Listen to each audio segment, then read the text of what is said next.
네, 안녕하세요. 멘탈의 전문가의 철영입니다. 네, 전반적인 조정장이 펼쳐지는 가운데 시장은 오늘도 약세였습니다. 미국 증시는 3대 지수가 모두 내렸고 비트코인도 장중에 6만 달러가 깨지는 등 조정이 지속되고 있습니다. 일단 현재 시장을 짓누르는 가장 큰 원인은 두 가지인데요. 하나는 금리 전망치의 상승이고 또 하나는 지정학적 리스크죠. 우선 최근 계속된 강한 경기 지표와 높은 물가로 금리 전망치가 꾸준히 상승한 데 이어 어제는 파월 의장이 연내 금리 인하가 적절할 것이라는 기존의 입장을 뒤바꿔서 현재와 같은 상황이면 금리 인하가 필요 없다는 어조의 입장을 내세우면서 금리 인하에 대한 기대감이 약해지고 있습니다. 당초 6월부터였던 금리 인하 시작 시기는 현재 9월로 밀렸고 연내 3차례 금리 인하가 2차례 금리 인하로 줄었는데 이마저도 계속해서 밀리고 있는 추세라 어쩌면 금리 전망치가 더 오를 가능성도 남아있다고 할 수 있겠습니다. 그리고 현재 시장은 이렇게 높아진 금리 전망치가 가격에 반영되고 있는 과정이라고 생각하시면 되겠습니다. 하지만 저는 이게 꼭 나쁜 상황이라고 생각하지는 않는데요. 올해 최대의 걱정거리 중 하나가 바로 경기 침체였죠. 근데 이제 이 소리는 완전히 사라지고 연착륙을 넘어 노랜딩의 목소리까지 나오고 있는 상황입니다. 그만큼 경기가 강력하다는 뜻인데요. 이렇게 강한 경기 속에서 높아진 금리 전망치는 가격에 모두 반영이 끝나고 나면 결국 더 건전한 가격 흐름으로 발전할 수 있는 것입니다. 그리고 지정학적 위기인 중동 분쟁의 불씨가 여전히 남아있는 것도 불확실성 중 하나인데요. 이스라엘에서 즉각 대응은 미뤘지만 보복 공격 자체의 방침은 굳혔고 시기와 수위만 조율하고 있는 중이라는 평가가 많이 있습니다. 아마 이스라엘이 보복 공격을 할 때쯤 시장은 또 한 차례 홍역을 칠 수도 있을 것 같습니다. 하지만 여러 차례 설명드렸듯 지정학적 이슈는 결국 단기적 노이즈로 끝이 나게 되어 있습니다. 단지 그 정도와 기간을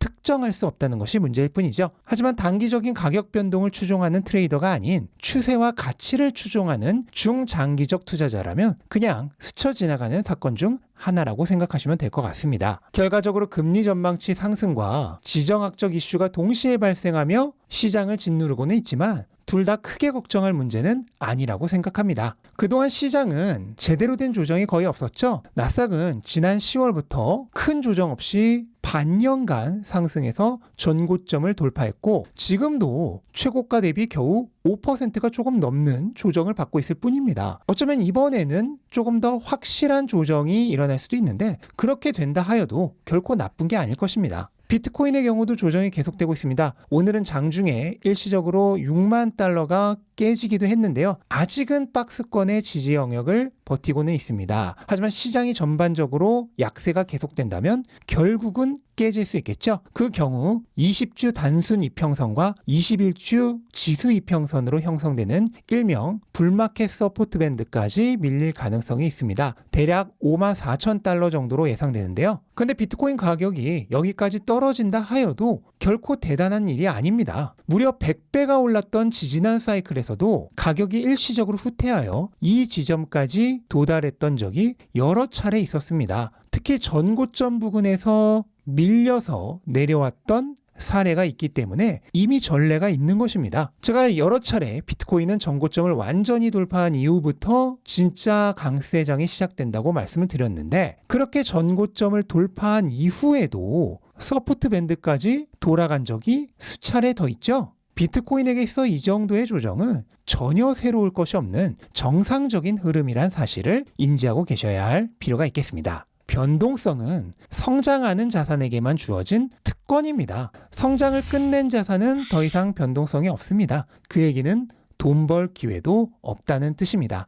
우리가 비트코인으로 돈을 벌 수 있는 이유는 이 자산이 아직 태어난 지 15년밖에 안 되는 극 초기 자산이기 때문입니다. 지금부터도 다 자랄 때까지의 잠재 가능성이 무궁무진합니다. 얼마 전 라디오를 듣다가 너무 황당한 얘기를 들었는데요. 한 경제 전문가란 분이 나와서 현재 시장 상황에 대해 논평해주는 내용이었는데 이번 중동 분쟁으로 금은 가격이 올랐지만 비트코인은 가격이 내렸기 때문에 비트코인이 디지털 골드가 아니고 초고위험 투기 자산이다 라는 말을 하는 것이었습니다.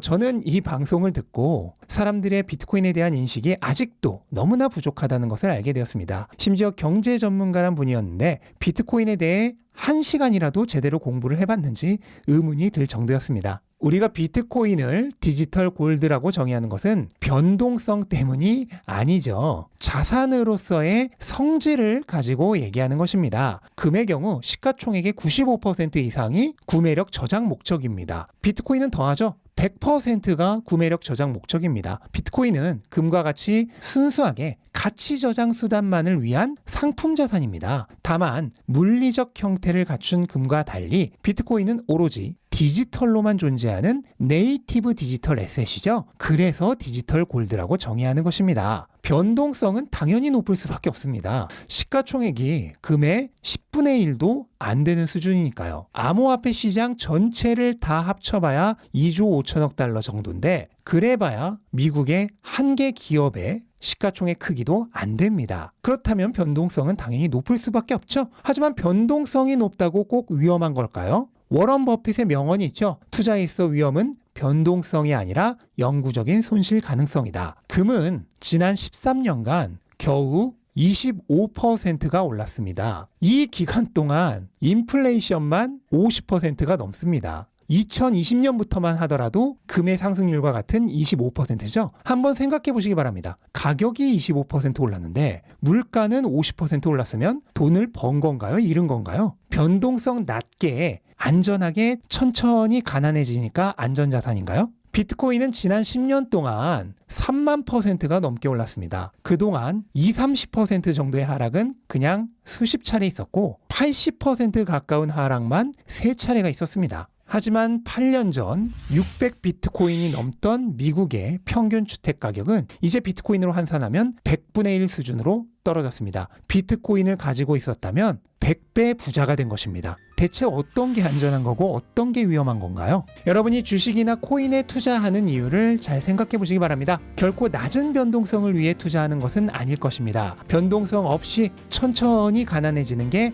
안전한 게 아닙니다. 크게 성장하기에 크게 변화를 겪는 좋은 자산에 투자하는 것이야말로 진짜 안전한 투자입니다. 지금 우리가 겪고 있는 변동성과 조정은 그런 큰 성장을 바라볼 수 있는 자산에 투자할 때 반드시 겪어야 할 일련의 과정일 뿐입니다. 이 과정 없이는 여러분이 가진 부의 성장도 없습니다. 낮이 있으면 밤이 있고 앞면이 있으면 뒷면이 있고 여름이 있으면 겨울이 있는 것처럼 오를 때가 있으면 내릴 때도 있는 법이죠. 맑은 날만 계속될 수는 없습니다. 밖에 비가 거세게 내리고 있다면 안전한 실내에서 비가 그칠 때까지 쉬어가면 그만입니다. 감정이 휘둘려 경거망동하지 않으시기 바랍니다. 원칙을 지키십시오. 험난한 시장의 풍파 속에서 여러분의 자산을 지켜줄 수 있는 든든한 방주가 되어주는 건 오직 원칙뿐입니다. 때가 되면 폭풍우가 거치고 다시 쨍한 태양이 우리를 반겨줄 것입니다. 돛은 그때 다시 올리면 됩니다.